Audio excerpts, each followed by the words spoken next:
Well, the Democrats have not failed to disbelief us once again. The Democrats of specifically Portland legislation has filed an initiative in Oregon, and this covers the whole entire state of Oregon, to seek criminalize hunting, fishing, and farming. As of August 4th, 2023, the Rocky Mountain Elk Foundation is issuing a warning about radical animal rights ballot initiative efforts underway in Oregon that would make it illegal to hunt, fish, trap, and would subsequently frustrate an annual proven scientific wildlife management, including the Northern American Wildlife Conservation Model Initiative Petition 3, or IP3, criminalizes injuring or intentionally killing animals, including utilizing breeding practices and raising, killing livestock for food. Basically, they're fulfilling what the Democrats want us to do: eat crickets, bugs, and leaves.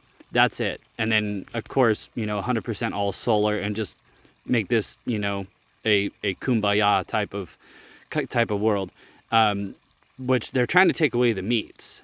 If you haven't already known, in the stores, a lot of them are poisoning the meats with certain types of chemicals. That's why it's always better to hunt and fish and gather your own foods.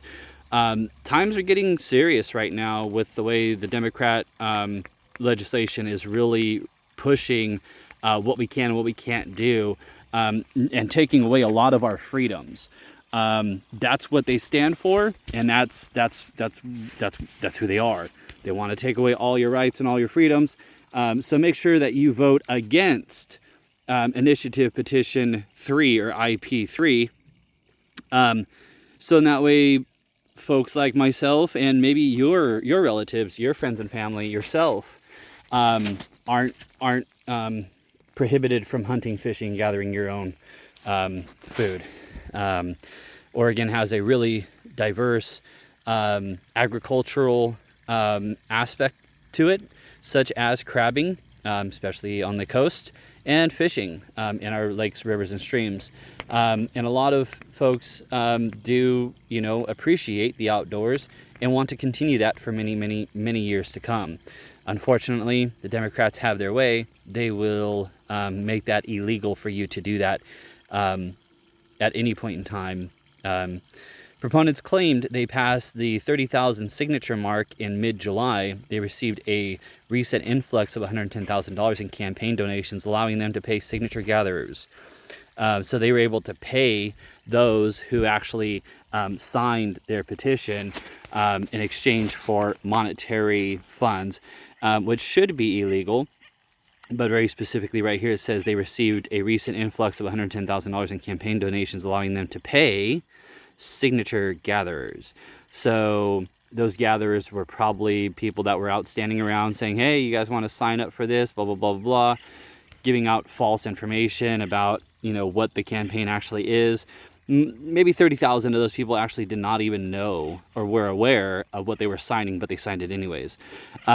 Probably maybe those petition signers were giving out free foods or free meal tickets with the money that they were gathering from that $110,000 in order to sign. Bribery is definitely something that the Democrats are used to doing. They usually do this on a larger scale by allowing illegal immigrants to come into the country, and then basically in exchange for more voting rights, and that's bribery.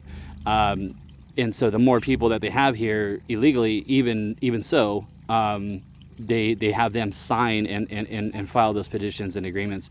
So I mean, it really can become an issue in a bribery. So campaign finance reports show the financial backers are Owen Gundon, $50,000, a philanthropist seeking ambitious animal rights, the Karuna Foundation in Colorado, $50,000, and Friends of DXE, $10,000. These right here are all their top contributors. A network of activists working to achieve revolutionary social and political changes for animals, probably some undergraduates from Portland University or some type of liberal school like that, where they were told by their professors who, probably by their their meats from a local store or something like that, but they don't actually ever go on out to hunt because, you know, it's too dangerous. So if passed, the initiative would severely hamstring the Oregon Department of Fish and Wildlife in carrying out its mission to protect and enhance the state's fish and wildlife and their habitats. Approximately 40% of ODFW's budget is generated from hunting and fishing licenses and fees, which are used to manage all wildlife species, not just those that are hunted. Fish populations would also drastically impact since the $203 million ODFW spends on fisheries and fish and hatcheries would be cut off.